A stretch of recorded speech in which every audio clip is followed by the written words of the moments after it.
ஒரு நிமிஷம் யோசிச்சு பாருங்க. கோவத்தில் நீங்கள் சொல்லக்கூடாத ஒரு வார்த்தையை சொல்லிட்டு அதுக்கப்புறம் தனியாக இருக்கும்போது நான் ஏன் இப்படி பேசினேன்னு வருத்தப்பட்டிருக்கீங்களா? ஒரு சின்ன விஷயத்துக்காக கோவப்பட்டு நமக்கு பிடிச்ச ஒருத்தரையே காயப்படுத்தி இருக்கலாம். சில நேரம் கோபம் வந்த அந்த 5 நிமிஷம் பல வருட உறவையே பாதிக்கலாம். ஆனால் ஒரு முக்கியமான விஷயம் இருக்கு. கோபம் வர்றது நம்ம கையில் இல்லாமல் இருக்கலாம்.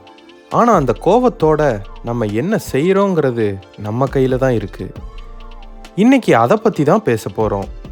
முதலாவது, கோபம் உண்மையிலேயே எதனால் வருது? முதல்ல ஒரு விஷயத்தை புரிஞ்சுக்கணும். கோபம் பெரும்பாலும் முதல் உணர்வு கிடையாது. அதுக்கு பின்னாடி இன்னொரு உணர்வு இருக்கும். யாராவது நம்மளை மதிக்கலைன்னு தோணலாம், நம்ம எதிர்பார்ப்பு நிறைவேறாமல் இருக்கலாம், நம்மளை யாரும் புரிஞ்சுக்கலன்னு தோணலாம், நம்மளை ஏமாத்தியிருக்கலாம், இல்லைன்னா நம்ம ரொம்ப சோர்வாக இருக்கலாம். உதாரணத்துக்கு, வீட்டில் ஒருத்தர் உங்ககிட்ட ஒரு வார்த்தை சொல்கிறாங்க. அந்த வார்த்தை மட்டும் பிரச்சனை இல்லை, ஆனால் ஏற்கனவே மனசுக்குள்ள நிறைய விஷயங்கள் சேர்ந்துருக்கும். அதனால் அந்த ஒரு வார்த்தை வந்ததும் கோபம் வெடிக்குது. அதனால் அடுத்த முறை கோபம் வரும்போது கோபம் வருதுன்னு மட்டும் பார்க்காம அந்த கோபத்துக்கு பின்னால் என்ன உணர்வு இருக்குன்னு கேளுங்க. அந்த கேள்வியே உங்களோட கோபத்தை பாதியாக குறைக்க ஆரம்பிக்கும். ரெண்டாவது, இதுதான் இந்த வீடியோவோட முக்கியமான கான்செப்ட். கோபம் வந்த உடனே பதில் சொல்லாதீங்க. குறிப்பாக மெசேஜுக்கு உடனே ரிப்ளை பண்ணாதீங்க. ஃபோனில் கத்தி பேசாதீங்க.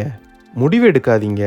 ஏன்னா கோபத்தில் நம்ம மூளை என்ன உணர்றோங்கிறத விட எப்படி பதிலடி கொடுக்கலாங்கிறத பற்றி தான் யோசிக்க ஆரம்பிக்கும். அதனால் கோபம் வந்ததும் 10 செகண்ட்ஸ் அமைதியாக இருங்க. முடிஞ்சால் அந்த இடத்துலேருந்து விலகி போங்க. ஆழமாக மூச்சு விடுங்க. அந்த நேரத்தில் ஒரு வார்த்தையை மட்டும் நினச்சிக்கோங்க. இப்போ நான் பேச வேண்டிய நேரமா? இந்த ஒரு கேள்வி பல தேவையில்லாத வாக்குவாதத்தை நிறுத்திடும். மூணாவது, கோபத்தை அடக்கிறது தீர்வு இல்லை. ஆனால் இங்கே ஒரு முக்கியமான விஷயம் இருக்குது. கோபத்தை அடக்கிறது வேற, அதை கையாளுறது வேற. கோபம் வந்தாலும் பேசாமல் இருந்துக்கிட்டு உள்ளுக்குள்ளேயே அதை சேர்த்து வைக்கிறதும் நல்லது கிடையாது.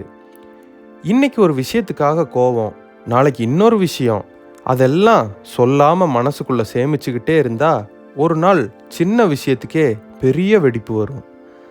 அதனால் அமைதியான நேரத்தில் அந்த விஷயத்தை பேசணும். ஆனால் எப்படி பேசுகிறோங்கிறது தான் முக்கியம். நீ எப்பவுமே இப்படிதான்னு சொன்னால் அவங்க டிஃபென்சிவாக ஆயிடுவாங்க. அதுக்கு பதிலாக நீ அப்படி சொன்னப்போ எனக்கு கஷ்டமாக இருந்துச்சுன்னு உங்களுடைய உணர்வை சொல்லுங்கள். குற்றம் சாட்டாமல் உங்கள் உணர்வை சொல்லுங்கள். அதுதான் மெச்சூர் கம்யூனிகேஷன். நாலாவது, கோபத்தில் நம்ம செய்கிற 3 தவறுகள். முதல் தவறு, உடனே பதில் சொல்கிறது. அந்த நேரத்தில் சொன்ன வார்த்தையை திரும்ப எடுக்க முடியாது. ரெண்டாவது தவறு, பழைய விஷயங்களை கொண்டு வர்றது. இன்னைக்கு நடந்த பிரச்சனைக்கு 2019 நடந்த விஷயத்தை எடுத்துகிட்டு வருவோம். அப்போவும் நீ இப்படி தான் பண்ணேன்னு ஆரம்பிச்சிருவோம். இதனால் பிரச்சனை தீராது, பிரச்சனை பெருசாகும். மூணாவது பிரச்சனை, ஜெயிக்க முயற்சி செய்கிறது.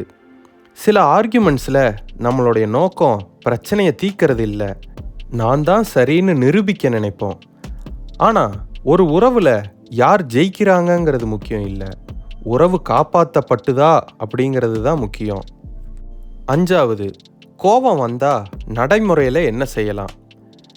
அடுத்த தடவை கோபம் வரும்போது இந்த 4 ஸ்டெப்ஸை ட்ரை பண்ணி பாருங்க.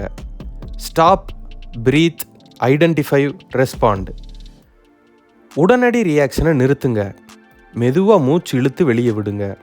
எனக்கு உண்மையிலேயே என்ன கோபம்னு உங்களையே கேளுங்க. அவங்க சொன்ன வார்த்தையா இல்லை ஏற்கனவே இருந்த மன அழுத்தத்தாலையா? அப்புறம் ரியாக்ஷன் கொடுக்காதீங்க, ரெஸ்பான்ஸ் கொடுங்க. ரியாக்ஷன்னா கோபம் சொல்கிறத செய்கிறது, ரெஸ்பான்ஸ்னா அறிவு சொல்கிறத செய்கிறது. இந்த 2 விஷயத்துக்கு நடுவில் இருக்கிற அந்த சின்ன இடைவேளை தான் நம்ம மெச்சூரிட்டி. ஒரு சின்ன எக்ஸாம்பிள். நீங்கள் வேலையை முடிச்சுட்டு வீட்டுக்கு வர்றீங்க, ஆல்ரெடி டயர்டு. அந்த நேரத்தில் வீட்டில் யாராவது இதை கூட நீ செய்யலையான்னு கேட்குறாங்க. உடனே கோபம் வருது. நான் நாள் முழுக்க என்ன பண்ணுறேன்னு உனக்கு தெரியுமா அப்படின்னு கத்துறீங்க. அந்த ஒரு சென்டென்ஸில் இருந்து பெரிய ஆர்கியூமெண்ட் ஆரம்பிக்குது. ஆனால் அதே நேரத்தில் ஒரு 10 செகண்ட்ஸ் பாஸ் எடுத்திருந்தா, நான் இப்போ ரொம்ப டயர்டாக இருக்கேன், கொஞ்ச நேரம் கழித்து பேசலாமான்னு சொல்லியிருக்கலாம், பிரச்சனை இல்லாமல் போயிருக்கோம். இதுதான் டிஃப்ரென்ஸ். கோவத்தை வெல்லணும்னா கோபம் வந்த பிறகு ஃபைட் பண்ண வேண்டியதில்லை. கோபம் உங்களை கண்ட்ரோல் பண்ணுறதுக்கு முன்னாடியே ஒரு இடைவேளை உருவாக்கணும். இன்னொரு விஷயத்தை நினைவில் வைங்க. கோவப்படாத மனுஷன் யாருமே இல்லை. கோபம் வர்றது மனுஷனோட இயல்பு. ஆனால் ஒவ்வொரு கோபத்தையும் வெளிப்படுத்த வேண்டிய அவசியம் கிடையாது. யாராவது உங்களை காயப்படுத்திட்டாங்கன்னு நீங்களும் அவங்கள காயப்படுத்தணும்னு அவசியம் இல்லை. யாராவது தவறாக நடந்துக்கிட்டாங்கன்னு நீங்களும் அதே மாதிரி நடந்துக்க வேண்டிய அவசியம் இல்லை. அடுத்தவர் எப்படி நடந்துக்கிறாங்கங்கிறது அவருடைய கேரக்டர். அதுக்கு நீங்கள் எப்படி பதில் சொல்கிறீங்கிறது உங்களுடைய கேரக்டர். இந்த டிஃப்ரென்ஸை புரிஞ்சுக்கிட்டாலே உங்கள் வாழ்க்கையில் நிறைய அன்னெசரி ஃபைட்ஸ் குறையும். அதனால் அடுத்த முறை கோபம் வரும்போது உடனே பேசாதீங்க. ஒரு பாஸ் எடுத்துக்கோங்க, ஒரு மூச்சு விடுங்க, உங்களையே ஒரு கேள்வி கேளுங்க. இந்த கோபத்தில் நான் சொல்ல போகிற வார்த்தை நாளைக்கு எனக்கு வருத்தத்தை கொடுக்குமா? பதில் ஆமான்னு இருந்தால் அந்த வார்த்தையை சொல்லாதீங்க. ஏன்னா ஒரு நிமிஷ கோபத்துக்காக ஒரு வருஷ அமைதியை இழக்க வேண்டிய அவசியம் இல்லை.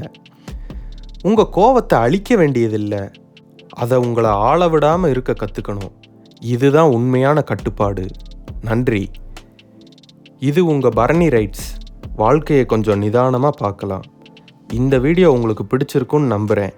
இதே மாதிரி இன்னொரு அழகான வீடியோவில் சந்திக்கலாம். பாய்.